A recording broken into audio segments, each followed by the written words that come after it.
like, and people were looking at me like, you don't have a 25-year-old. Right. I do, actually.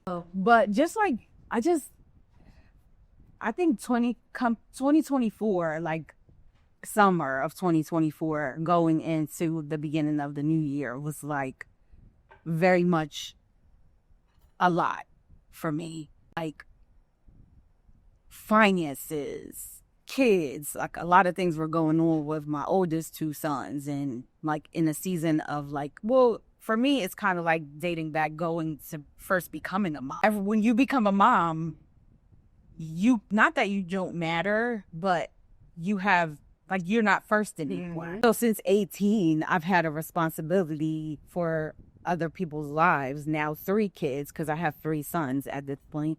And it's like you put yourself on a back burner because everything has to be taken care of to make sure that, you know, they're good. So all these years, I've come into a space where, you know, I just bought a house 3 years ago. But when I first got my house in 2022, I got into a new relationship. It was like all these good things were happening. However, I was like struggling with depression and didn't know. I just learned that I was depressed last summer, getting to see a therapist. I didn't know that there was a such thing as functional depression.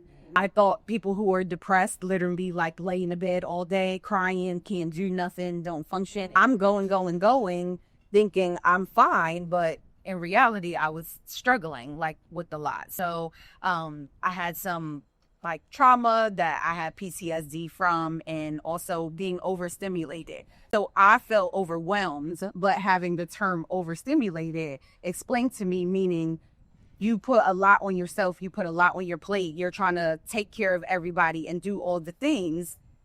That's a lot, and you need to fall back sometimes a little bit. However, I'm a single mom, so, you know, my household is my responsibility. My kids are my responsibility. My job, I work a full-time job on top of trying to, you know, aspire to be a full-time entrepreneur.